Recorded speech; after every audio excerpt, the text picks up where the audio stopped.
নমস্কাৰ মই মোৰ চেনেল এছআৰ ব্লগ মাইনুলে আপোনালোক সকলোকে স্বাগতম কৰিছো আৰু আজি এটা নতুন ৰেচিপি লৈ আপোনালোকৰ মাজলৈ আহিছো ৰেচিপিটোৰ কথা কোৱাৰ আগতে মই আপোনালোকৰ লগত দুআষাৰমান কথা পাতি লওঁ আপোনালোকে মোক যিমান মৰম দিছে মোৰ চেনেলটোক ইমান সহায় সমৰ্থন কৰিছে তাৰ কাৰণে মই আপোনালোকৰ ওচৰত সদায় কৃতজ্ঞ হৈ ৰম আৰু হৃদয়ৰে মই আপোনালোকক বহুত ধন্যবাদ জ্ঞাপন কৰিছো আৰু ভগৱানৰ ওচৰত প্ৰাৰ্থনা কৰিছো যে আপোনালোক সকলোৱে ভালেৰে থাকে আৰু ময়ো ভালেৰে থাকো সদায় সুখত থাকো আনন্দত থাকো হাঁহি মুখে থাকো আৰু আপোনালোকে এইদৰে মোৰ ভিডিঅ'বোৰ চাই যাব আৰু মোক সহায় সহযোগ কৰি যাব বুলি মই আশা কৰিম এয়া মই কেৰাহীখন গেছত পাতি দিলো আৰু কেৰাহীখন গৰম হোৱাৰ লগে লগে মই গেছত অকণমান ঘিউ দি দিছো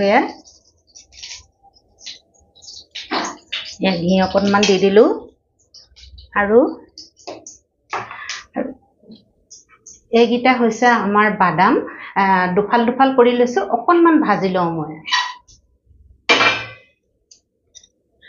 কম গেছতে অকণমান ভাজি লৈছো ভাজি ললে ভাল হয় কেঁচাপনটো গুচি যায় আৰু খাবলৈও অলপ মচমচীয়া হয় সেইকাৰণে মই এয়া ভাজি ললো এয়া মই উঠাই ললো বাদাম কেইটা ইয়াতে মই এয়া এইটো বাটিৰে এবাটি গাখীৰ দিলো আৰু গাখীৰে মই গৰম হ'বলৈ দিছো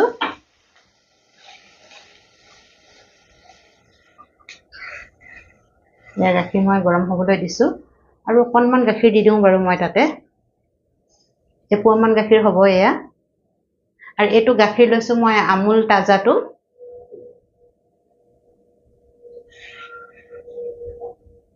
এয়া গাখীৰ আমাৰ গৰম হৈ গ'ল বেছি উতলাব নালাগে বাৰু এয়া আমাৰ হৈ গৈছে আৰু ইয়াতে মই এতিয়া দি দিম এয়া দেখিছেনে এ পাউডাৰ গাখীৰ হয় পাউডাৰ গাখীৰ সেইটো বাটিৰে এবাটি পাউডাৰ গাখীৰ মই ইয়াত ধুনীয়াকৈ মিলাই দিছো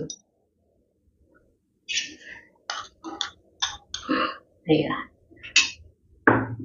এবাটি দিছো আৰু অকণমান দি দিওঁ আৰু এচামুচ দি দিওঁ এয়া আৰু এচামুচ মই দি দিছো আৰু অকণমান দি দিওঁ বাৰু হৈ গ'ল এতিয়া মই এয়া ধুনীয়াকৈ মিলাই থাকিম দেখিছেনে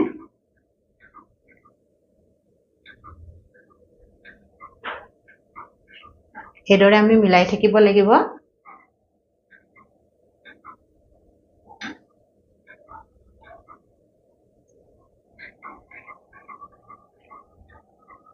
ধুনীয়াকৈ আমি এনেদৰে মিলাই থাকিব লাগিব আৰু পাউডাৰ গাখীৰৰ গুটিবোৰ যাতে ভাং খাই যায় গেছটো কম কৰি দিলোঁ গেছটো কম কৰি পাউডাৰ গাখীৰৰ এই গুটি উঠি যায় নহয় সেইবোৰ যাতে অকণমান নাথাকে অকণমানো নাথাকে এনেদৰে মই ধুনীয়াকৈ ভাঙি দিছোঁ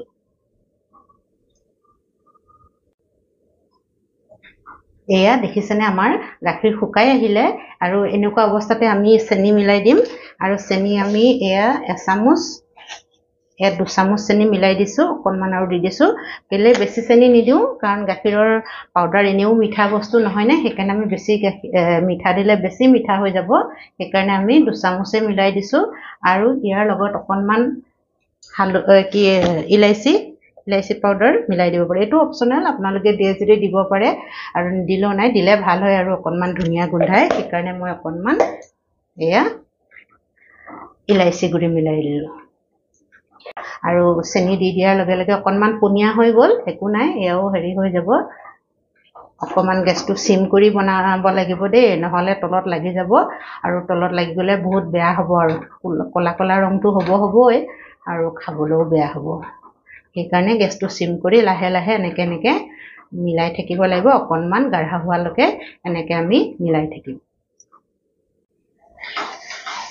এয়া দেখিছেনে একদম ডাঠ হৈ আহিছে আৰু এতিয়া আমি ইয়াত অকণমান এচামুচ ঘি মিলাই দিম এচামুচ ঘি মিলাই দিলোঁ ঘি মিলালে কি হ'ব একদম বৰফি টুকুৰা নৰম হ'ব আৰু ঘিউৰ সোৱাদ এটা আহে বহুত ধুনীয়া হয় আৰু এয়া এনেদৰে আমি ঘি মিলাই আকৌ অকণমান ভাজি থাকিম এয়া কেৰাহীৰ পৰা আঁতৰি আহিছে দেখিছেনে এয়া ধুনীয়াকৈ আমি এনেকৈ এয়া ঘিউতে ভাজি থাকিম অকণমান দেৰি আৰু গেছটো একেবাৰে মই কম কৰি থৈছোঁ নতুবা জ্বলি যাব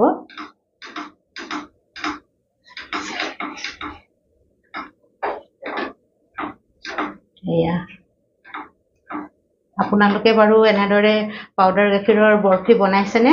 যদি বনাইছে তেতিয়াহ'লে জানেই সকলো কথা, খাবলৈও কিমান সোৱাদ লগা হয়।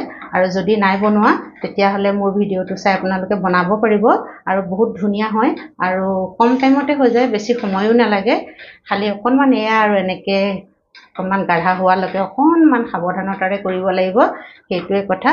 আৰু বৰফি বনালে সদায় আমি এটা কথা মনত ৰাখিব লাগে, আমাৰ কেৰাহীখন ধুনীয়া চাফা হ'ব লাগে। নহ'লে সদায় আমি চব্জি বনোৱা কেৰাহীখনত যদি ভালকৈ নুধুই বনাওঁ তেতিয়া অকণমান হালধীয়া হ'ব পাৰে, এনেকুৱা ধুনীয়া বগা ৰঙৰ নহ'ব। কেলৈ তাত আমি হালধিৰ বস্তু বনাওঁ নহয়নে? সেইকাৰণে যদি তেনেকুৱা কেৰাহীত বনোৱা হয়, প্ৰথমতে অকণমান গৰম পানী উতলাই তাতে পানীখিনি পেলাই তাৰপিছতহে বনাব লাগে, তেতিয়া বৰফিবিধ ধুনীয়া বগা হ'ব। আৰু মোৰ এইখন কেৰাহী মই সাধাৰণতে মিঠাই বনাবলৈ ব্যৱহাৰ কৰোঁ। সদায় মই চব্জি যিখনত বনাওঁ সেইখন কেৰাহীত নবনাওঁ, এইখন মানে মোৰ থাকেই আৰু। দেখিছেনে ধুনীয়াকৈ আমাৰ হৈ গৈছে। এতিয়া মই এইখিনি এখন থালিত লৈ ল'ম, গৰম হৈ আছে। অকণমান এনেদৰে ৰখাই মই আপোনালোকক দেখুৱাই আছোঁ, ৰ'ব। এয়া মই কাঁহীখনত গৰমে গৰমে উলিয়াই দিলোঁ আৰু বৰফি বনাবৰ কাৰণে এয়া দেখিছেনে, মই চেপ দিবৰ কাৰণে বৰফিৰ আকাৰত লৈ লৈছোঁ। আৰু অকণমান হয়, বেছি নহয় বাৰু, অকণমানেই বনাইছোঁ মই।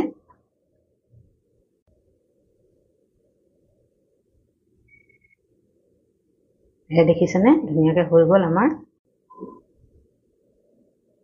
এয়া মই ধুনীয়াকৈ চেপ দি দিলোঁ আৰু ওপৰত অকণমান শুকান নাৰিকলৰ গুড়ি দি পেলাই গাৰ্নিছ কৰি দিছোঁ।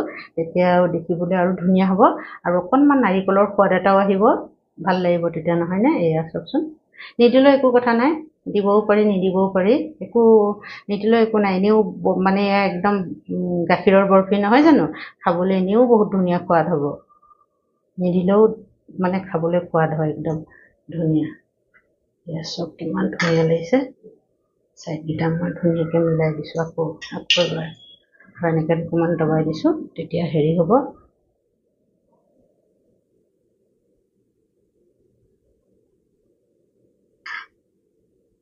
গৰম হৈ আছে নহয়, সেইকাৰণে অকণমান কোমল হৈ আছে। এয়া আৰু এতিয়া মই ইয়াৰ ওপৰত অকণমান নিচান এটা দি দিওঁ।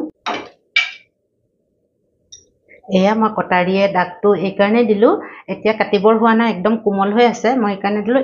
অকণমান মই বাদাম লগাই দিম, এপিচ এপিচ বাদাম লগাই দিলে দেখিবলৈ বহুত ধুনীয়া লাগিব নহয়। সেইকাৰণে মই কি কৰিলোঁ, অকণমান নিচান এটা দি দিলোঁ, তেতিয়া পিছত কাটিবলৈ ভাল হ'ব। নতুবা বাদামটো আকৌ ইফালে সিফালে লগাই দিলে ভাল নালাগিব নহয়নে? সেইকাৰণে বাদাম দি দিছোঁ। দেখিছেনে কিমান ধুনীয়া লাগিছে। এয়া এতিয়া এনেকৈ থৈ দিম, একদম কোমল হৈ আছে, এতিয়া কাটিব পৰা হোৱা নাই। ইয়াত ধুনীয়াকৈ বাদামটো সোমাই গৈছে, দেখিছেনে? সেইকাৰণে মই দাগ এটা দি দিছিলোঁ কটাৰীয়ে, আৰু পিছত মই ধুনীয়াকৈ কাটিম। ধুনীয়াকৈ মিলাই দিছোঁ, অকণমান যিকণ বেয়া হৈছে সেইকণো ধুনীয়াকৈ মই এতিয়া ঠাণ্ডা হ'বলৈ দিম, তাৰপিছত মই আপোনালোকক কাটি দেখুৱাম। এয়া দেখিছেনে মোৰ ধুনীয়াকৈ বৰফি একদম হৈ গ'ল আৰু ঠাণ্ডা হৈ গ'ল। এতিয়া মই কাটি আপোনালোকৰ আগত দেখুৱাম।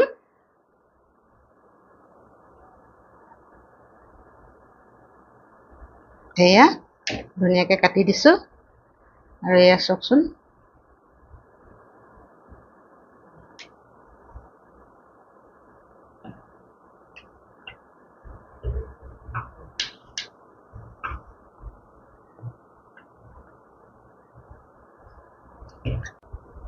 এয়া মই ধুনীয়াকৈ প্লেটত সজাই দিলোঁ, দেখিছেনে কিমান ধুনীয়া লাগিছে।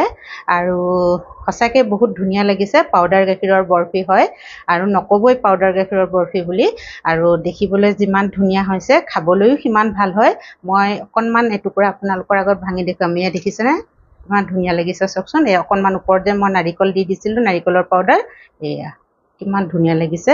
আৰু মই এটুকুৰা ভাঙি দেখুৱাইছোঁ, এই আপোনালোকৰ আগত চাওক, একদম চফ্ট হৈছে, মানে একদম বিৰাট ধুনীয়া হৈছে।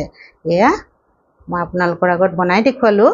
আৰু যদি আপোনালোকে মোৰ ভিডিঅ'টো চাই ভাল পাইছে তেতিয়াহ'লে লাইক এটা কৰি দিব আৰু কমেণ্টছো লিখিব আৰু ভিডিঅ'টো শ্বেয়াৰ কৰি দিব আৰু চেনেলটো ছাবস্ক্ৰাইব কৰি ল'ব। আৰু বহুত বহুত ধন্যবাদ থাকিল আপোনালোকলৈ। আৰু এইদৰে মোক মৰম কৰি সহায় সমৰ্থন কৰি মোৰ চেনেলটো আগবঢ়াই লৈ যাব বুলি আশা কৰিলোঁ। আৰু শেষত বহুত বহুত ধন্যবাদ।